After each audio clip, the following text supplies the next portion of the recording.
And we're going to take a quick look at all the qualifying action from yesterday, because it was indeed all about Russell Wright yesterday.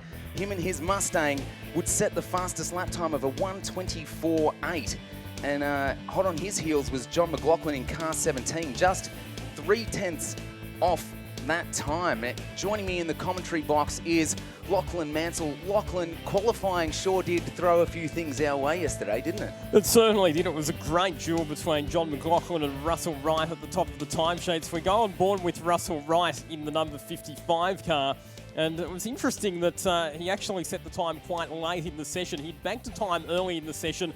It was a fraction of a second slower than John McLaughlin. His pit crew said, if you want pole position, you're going to have to go back out onto the track and set another lap time. And he delivered. He went out and punched out a time that was quick enough to land that car in position number 1 on the grid. So as we watch Russell take turns 3 and 4 here on screen, it could be a good time to mention that Winton's actually put in quite a bit of work to fixing up the curbs on the exit of turn 3 and then turn 4 entry and exit. Not only have those curbs been adjusted, but that whole section of circuit has been re-profiled.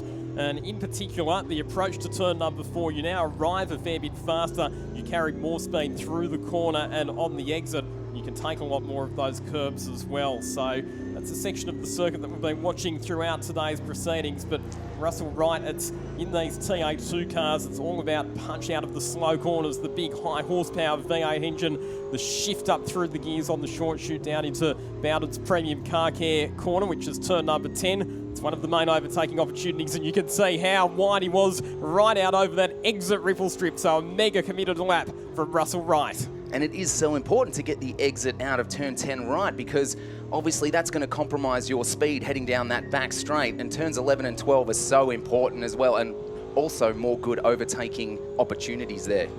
So there's a lap around the 3 kilometre Winton circuit, the nation's action track, as we call it, on board our pole sitter, Russell Wright. He took honours in qualifying yesterday. And there is the number 55 Mustang. Russell Wright, of course, very experienced in these cars. And we caught up with Russell Wright after the qualifying session. Thank you, thank you. It's kind of a bit lucky, actually, because I nearly didn't go back out for a second run, and that worked. But it's going to be tight because it's 6 cars within a second, so it's going to be a tough race. No, he's well and truly on the money, and you know, he's new to the series, so he's going to go really well. But I'll just have to keep fighting and put the shoulders out, the arms out, elbows out a little bit and see what happens.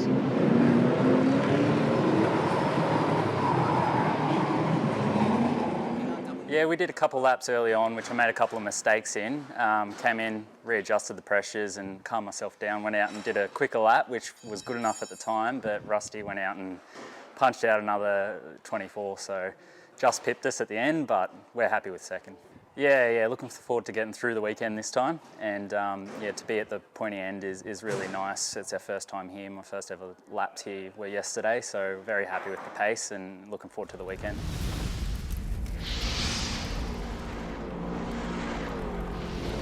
Of course, it is fantastic to have PWR on board as sponsors for that pole position award.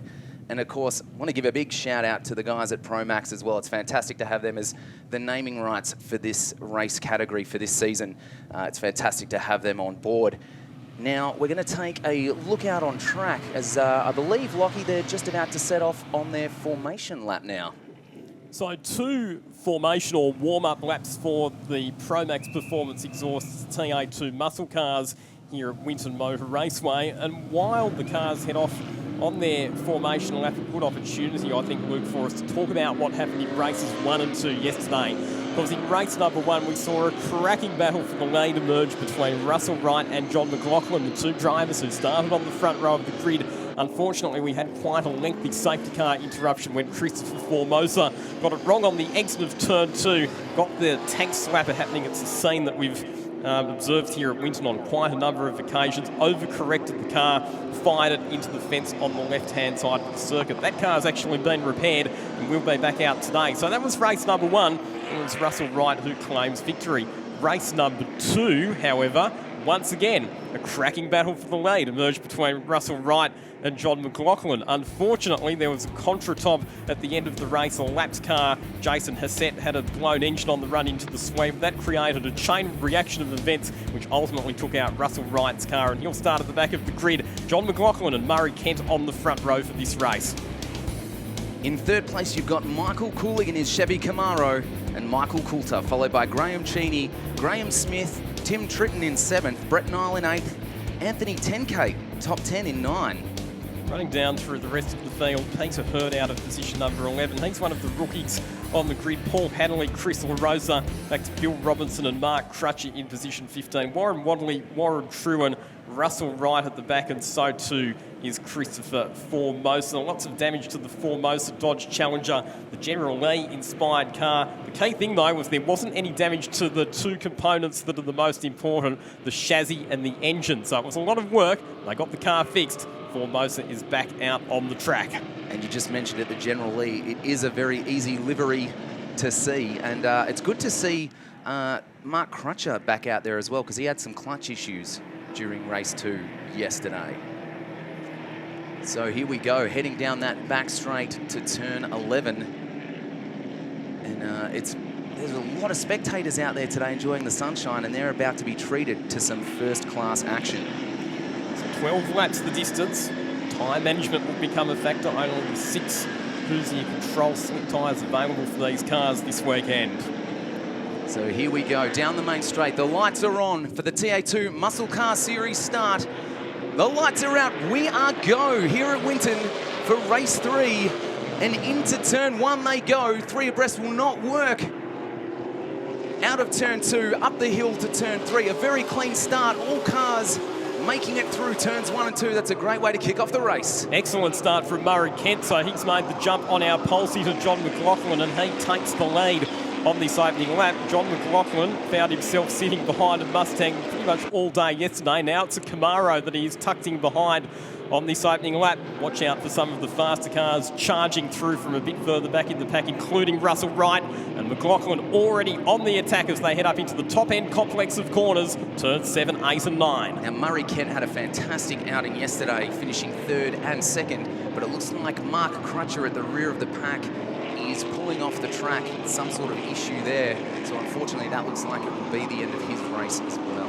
A shame there for Mark Crutcher, but it's tight at the front of the field. Good start as well from Michael Coulter in that aqua-coloured Mustang. There is Mark Crutcher, the number 4 Dodge Challenger, pulled off to the infield. Michael Coulter has made it ahead of Michael Cooley there at the start. So Coulter, the driver who's had previous experience in Oz trucks and even a bit of super truck competition, made the step into TA2 midway through last year and has adapted very quickly to this style of racing. But as they complete the first of 12 laps here at Winton, it is Murray Kent who leads the way. Not by much though from John McLaughlin, the margin 0.2 of a second as they cross the start-finish line. Murray Kent's going to look in his mirrors and see a sea of blue. And very defensive line there into turn 3, trying to make that car as wide as possible. He does not want to let John McLaughlin by. But can John carry enough speed out of turn 4? Maybe have a look around the sweeper. Difficult place to make an overtaking manoeuvre in one of these cars on the fastest part of the circuit. But if you take a slightly shallower line into the sweeper, when you flick the car back to the right for turn 6, the kink, and then turn 7, that can sometimes present an overtaking opportunity. These cars all run identical mechanical specifications, regardless of the body shell. They're all powered by Control V8 crate motors, and they have Control chassis underneath those body shells. So it all comes down to the driver, the person behind the wheel, and their ability to extract the maximum performance from these V8 muscle cars. And it's good to see the other 2 protagonists, Michael Coulter and Michael Cooley, right in amongst it as well in 3rd and 4th. They were up all day yesterday around the pointy end. So do they have enough to catch the 2 leaders as well? Here we go, looking at Coulter, followed by Cooley into that final turn. Back down the main straight, there'll be 10 laps left. This 12-lap race. Back to the leader, Kent. McLaughlin hot on his heels into turn 1. Nothing doing there. McLaughlin happy just to sit in the slipstream, but now positions the car onto the inside of the track. Thinks better of it over the hill. He's happy to sit behind Murray Kent for a couple more laps. Just to give you an idea of how tough it is to overtake with the cars being so evenly matched. We know how quick Russell Wright was from his performances yesterday, but so far he's only made it up to 15th position. Not easy to overtake around this Winton circuit with the braking zones being quite short. But really, often the best option is to sit in behind the car in front, intimidate. That's what John McLaughlin's trying to do at the moment, and try and force your rival into making a mistake. You were talking about the chassis and the engine a little earlier on, Lockie. The great thing that I really love about this category is that while the cars look different with the three body styles of the Mustang, the Challenger and the Camaro, they're theoretically pretty much all the same car underneath the shell, and it is just the driver that separates the cars. Good to see as well that we've got some new faces in the TA2 series this season. Good battle between a couple of them at the moment. Graham Chaney, who's had a standout weekend, the off-road motorcycle racer. But having said that, he's just lost what would be the top rookie position because Graham Smith sends it down the inside into turn 11. Graham Smith was the best of the rookies for much of the day yesterday, but had a spin up at turn 7 in the opening race. He's been fighting his way back since then, but he's back up inside the top 5. But he locks it up into turn 1, gets the number 27 Mustang all crossed up. That will invite Graham Chaney to attempt to recapture that position, and John McLaughlin still on the attack, putting the pressure on the rear bumper of our race leader Murray Kent. You can't help but feel it's not a question of if, but a question of when right now. John McLaughlin definitely has eyes for that top spot. It's funny, after he got the race win yesterday, he said, well, beauty, I've got some cleared track now. I'm looking forward to seeing just how fast this number 17 Mustang can go. But unfortunately, that plan to have clear track hasn't quite worked out. And he's tucked up behind that number 74 Camaro. And this is exactly what yesterday provided. Just some fantastic battles up the front end. And that's, as not only as commentators, but as spectators, exactly what we want to see. We want to see some hard-fought, but clean racing. Driving standards so far this weekend in the TA2 Muscle Car Series have been very good. We haven't had too much contact between cars. Murray Kent, very experienced racer out of Queensland. Formerly raced in the Queensland Sports and Sedans category before making the progression to the TA2 Muscle Car Series, which originated in Queensland. Peter Robinson, the man who started importing these beautiful race cars from America. And after starting as a state-based series back in around 2016, it has grown in stature, grown in popularity, and it's now a genuinely professionally run national level series. As we head back to our lead battle between Kent and McLaughlin. McLaughlin, no stranger to racing either. He was a Toyota 86 racer, wasn't he, Lockie? And prior to that, raced in the Queensland Hyundai XL Series, did a bit of time attack competition as well. It's interesting to look at the lap time. So the fastest lap of the race so far, minute 27.2, set by Michael Coulter, our third place driver. Interesting to say that the times are a fair bit slower than what they got down to in race conditions yesterday, where they were in the high 25s and low 26s. And I think that's just a reflection of the facts, Luke. The ambient and track temperature today quite a bit higher than it was yesterday. We're looking to get up into the low to even mid-30s in terms of ambient temperature here at Winton today. And a change in third position. Michael Cooling down the inside of Michael Coulter at turn 10. And now these guys are going to hope that Kent and McLaughlin start to carve each other up, close that gap. As we watch, Kulik just managing to hold on there to third. Murray Kent definitely had a look. I don't think he's going to settle for fourth. Now, we've got a safety car situation, so there's some incident somewhere around the racetrack that has necessitated our first safety car intervention of the day here at the Winton Motor Raceway AMRS round. Just having a look around the track. And we're hearing that there's actually a grass fire somewhere, so there we go, the officials are up there. So we've actually got a grass fire in the middle of the circuit, so our ever hard-working safety and recovery crews getting on the scene very quickly with their fire extinguishers. Could be that a car's had an off-track excursion through there and the hot exhaust has ignited that grass. Great job by our very hard-working volunteer team of officials here at Winton to being on the scene to get the extinguishers onto that one. We've got fantastic marshals, fantastic safety crew. And of course, these races can't happen without all these amazing volunteer efforts. But that was a bit funny, Lockie. You and I both looking around the commentary box looking for a stricken car. You not really looking out for a fire in the middle of the track.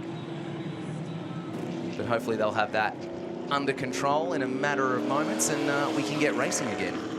Something we have seen here in years gone by, where either exhausts have fallen off cars or cars with hot exhausts have gone off the racetrack and then set the grass on fire. Unfortunately, it never takes the officials too long to get that sort of thing under control. So while we're under yellow flag, let's check out some replays of the action already, and what a great start it was from Murray Kent.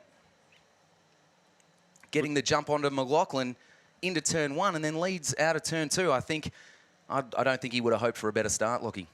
Excellent reflexes, wasn't it, from Murray Kent, starting from the outside of the front row of the grid. He made it comfortably ahead of John McLaughlin by the time they got to the first corner. Now, this was the change in third position that we saw a lap or so ago, just before the safety car intervention with Michael Cooley. A fairly textbook move there down the inside at turn 10. Of course, Bowen's own corner for this weekend, and then the incident that triggered the safety car was, of course, that little grass fire, but it looks like it's all under control now. And we will wait to see when that safety car will be pitting in and we can get racing again. Well, I think the answer to that question, Luke, is that the safety car is in the pits right now, so set for a restart this time around for what will be a sprint to the checkered flag here at Winton Motor Raceway. 6 laps remaining. It's Murray Kent who's in control of the field. No overtaking or overlapping for the start-finish line off the restart, of course. And McLaughlin once again aggressive off the restart. Puts the pressure on Murray Kent. Looks for a switchback manoeuvre through turns 3 and 4. And Michael Cooley right in this battle as well. Don't count Coulter out in 4th either. Or Cheney in 5th. I think this is going to be quite a nice little battle here in the last 6 remaining laps for those podium finishes. But right now, we'll watch Kent and McLaughlin. Kent trying to make that car as wide as possible. See him taking a very defensive racing line. He does not want to let John McLaughlin past in fear that John will just start to walk away with it because he is in great form. Cooley, Coulter, Graham Cheney. It's been an impressive debut for Graham Cheney. Not had a lot of circuit racing experience in any sort of race car, but he's got quicker and quicker and more confident as the weekend has progressed, and right now running as comfortably the best of the rookies inside the top 5.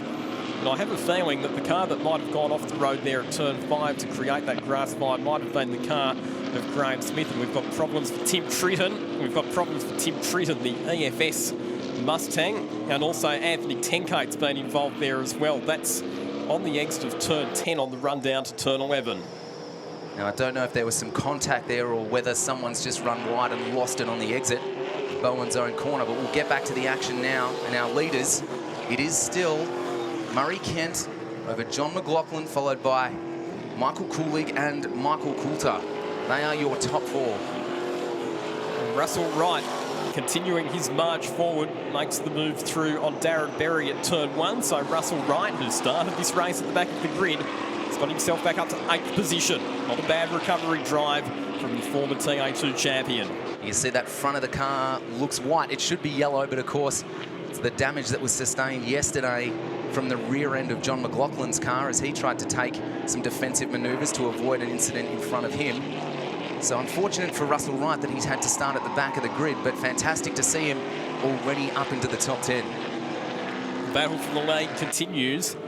I'm liking the look of Michael Cooley here. He's driven a very sensible and very measured race so far. He currently holds the fastest lap at a 1:27.0. Incidentally, this is going to be the final lap of the race, so we are going to run a bit short, no doubt, because of that safety car intervention. So John McLaughlin running out of time now, really looking to get past Kent as soon as possible. Ooh, gets it a little bit out of shape coming around that final corner. That's going to hurt him and open the door for Michael Cooley potentially into turn 1. Fortunately, Cooley's got the outside lines. So that was the checkered flag, so it's Murray Kent who gets the win. Race shortened a little bit. John McLaughlin home in second position by 0.6 of a second. Michael Cooley, he almost got ahead of John McLaughlin there on the line, didn't he? 0.04 of a second, the final margin between positions 2 and 3. And Cooley recording the fastest lap of the race on the final lap there as well. And just as we were getting into it, Lockie, we thought there was going to be another cracker of a final lap, but it wasn't to be. So it is Murray Kent that holds on to win from almost flag to finish. So John McLaughlin finishes second once again behind Murray Kent. John McLaughlin, I think, will be getting a bit tired of finishing in second position. However, by virtue of his consistency, he does lead the points at this stage. He finishes second behind Murray Kent, Michael Cooley, Michael Coulter, Graham Cheney rounding out your top 5. Brett Nile in 6th. Russell Wright, a fantastic effort to come up to 7th from the back of the pack. Darren Berry, Peter Hurd and Graham Smith round out your top 10. And then it's Warren Truitt in 11th position, back to Paul Hanley, Chris LaRosa, Bill Robinson and Christopher Formosa, who started at the rear of the field. Warren Wadley in 16th position, back then to Tim Tritton and Anthony Tenkate, who we saw involved in a bit of drama in the closing stages of the race. Unfortunately, Mark Crutcher not making it to the finish, but very, very well done to Murray Kent. Grabs the race victory, his first in the TA2 National Series. I think you'll be loving life, and a big grin from ear to ear in that Chevy Camaro. That was a great drive. So let's take a look at how that race unfolded.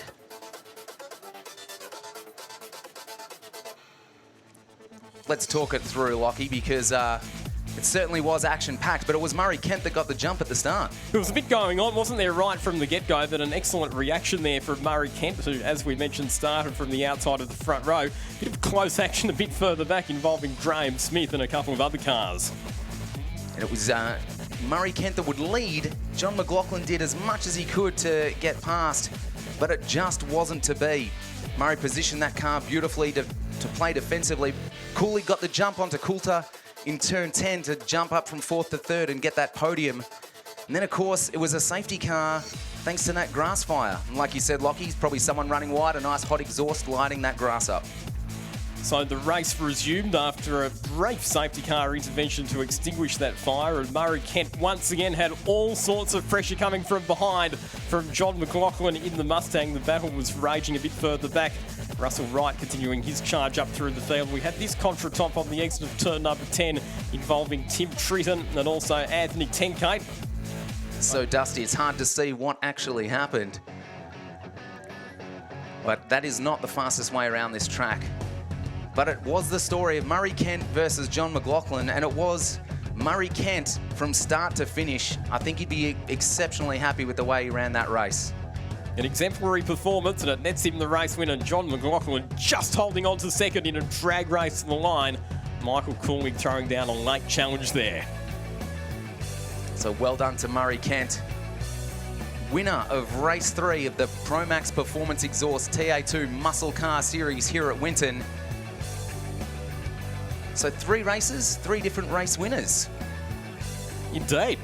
So we've had John McLaughlin, we've had Russell Wright, and we've had Murray Kent, but it's McLaughlin who leads the points. And Kylie is down with our race winner in pit lane. Murray Kent, congratulations. I believe this is your first race win in this series. It is, yeah. I'm a bit stunned, to be honest. Yeah, I got a fantastic jump and probably held John up a little bit, but it was a good race. Yeah, stoked. Absolutely stoked. And what's it like having a driver of the calibre of John right on your hammer through that race? Oh, yeah, look, I'm not saying I'm better than him, that's for sure, but I just got a good jump and, yeah, he was right on me the whole way, so it was a fair push. It's great. Well, you've certainly made your mark here, Murray. Well done. We'll catch you a little later on and see if we can have a little wander and catch up with John, who's already got out of his race car. The boys debriefing. John? Murray's rather kind. He thinks you're rather kind on him, but some great racing, and he was hard to get round in the end. Yeah, not real happy. I made a few moves there and he closed the door on me, which we'll have a look at the footage after and see how it was. But I stuffed up the start, which was my fault. I don't know, these guys got a good jump on me, which gave up the position. And then it's hard work to get back there in these cars. But we'll have a look at the footage and see how it was. If I was any less kind, he probably would have been in the dirt. So. All the gloves are off already. Here we go. Action aplenty in pit lane. Stay tuned, folks. But also on the podium, Mark, what was it like from your perspective, the race? Oh, it was great. That's probably the best result I've had in quite a while, and it was a good battle with Michael Coulter. I thought I was stuck in 4th then after that, once I lost that spot, for sure, but somehow I got it back, and I'm really happy with that, so I'll take it. And the quality of the racing, what's it like in the heat of the battle out there? Oh, it's tough. The cars are so similar, and it's really hard to pass. It's like the weakest point the cars have. It's so difficult to do it. You really got to pressure the person in front to make a mistake and then try and capitalise on it. And if you don't, you're just stuck in that position and hope no one behind you tries the same thing. Yeah. Tough stuff. Thanks for that, and well done on the racing today. And the words are out. I was having the boys have a chat to each other, so I might just monitor these guys in the lane. But if you think they're not out for much in this category, they certainly are. So John certainly fired up after that race. So no doubt going to have a little yarn to his friend on the podium. Great job down there, Kylie. And I think Michael Kulig will be impressed with his little name change there. I was actually chatting to him yesterday afternoon. He finished the race with 2 rear punctures in race 1. And he felt like he still had a little bit more to offer for race 2. He didn't feel like he was on it. So it's glad to hear him talking about, or feeling a little bit more pumped up with that 3rd place finish. Gee, I'll tell you what, if he had a couple of rear punctures, then he did a good job just to get that car to the finish line in a competitive position. He certainly did. I mean, he was saying he didn't know what was wrong with the rear of the car. And when he pulled into the garage, the mechanics have had a look. And, yeah, both rear tyres are both punctured. Oh, that's what was wrong with the rear of the car. Yeah, you'd notice that. You'd notice that at these speeds around this track, that's for sure. But a fantastic effort from our top 3 drivers. Again, another great race from the TA2 Muscle Car Series to kick off round 1 of the Australian Motor Racing Series. Lockie, if this continues for 2020, we are in for some fantastic battles. We certainly are, and it just shows, I sort of predicted coming into the weekend after having a chat to the category manager, Craig Denyer, that it would be wide open, and Kylie's got some more news for us from down in pit lane. Well, I've got Russell Wright with a little bit of a hard luck story yesterday, Rusty. Firstly, talk us through what happened yesterday. Well, we qualified on pole, won the first race, went into the second race and had a comfortable lead. I started with slightly lower tyre pressure, so as mid-race came on, car started coming on really strong, and it just got a little bit of a lead away from John McLaughlin. Came up on lap traffic, and at that very time, car in front blew an engine. So I saw the smoke, saw the fire. I thought it was going to be oil, so I started slowing down, just taking evasive action. John McLaughlin behind, come up at speed, didn't really take evasive action to start with, but perhaps didn't see it. Maybe I blocked his view. It went into a slide, slid backwards, and pulled the front off my car as he went past. He was actually on a trajectory to hit the car that had stopped on the track. I turned him around straight and he drove between the 2 cars and went off and won the race. Isn't that the luck of motorsport? All very unlucky, because you were only a few laps shy of getting that checkered flag. But today, starting from where you did to pick your way through, how do you assess your performance in that one? Look, it was tough because the straights aren't long enough to get a decent run. So you get up almost beside a car and they've got right to the corner, so then you've got to back out of it. So several times there was some really close shaves. So I think I got the camera on board the car, so I'm sure there'll be some good footage there. But we picked up a few cars, so we're halfway up the field now. We've got to try and do the rest of it in the last race, hopefully. Yeah, it was certainly a very good result to get you there. And, geez, if anyone's going to be out there racing feistily, it'll be you. You've got a point to prove, haven't you? I've still got a little bit of kick in the old fella here, I think. So, yeah, it'd be nice to come away with a few more points. It's a real shame to miss the second race yesterday because it's a DNF, so it's a bad start to the year. But anyhow, we'll see what happens in the next race. I appreciate that. Boys, I'm going to try and have a word with Chris Formosa. Feel free to cross back down to me later or follow me down if you like. But I did catch up with him. He had a little bit of a shakedown. So he was one of the drivers, as you know, who hit the concrete wall really hard. And you sort of thought he's not going to be able to get back out. But that just goes to show the chassis was undamaged. A few bolt-on componentry that you could take off and replace with these TA2 muscle cars. So he was actually able to get back out there. He had a little bit of a shakedown before they raced this morning just to make sure he was safe. So, yeah, I will track him down and get to the bottom of that. But Chris Formosa managed to finish the race, so that was great. Back to you boys in commentary.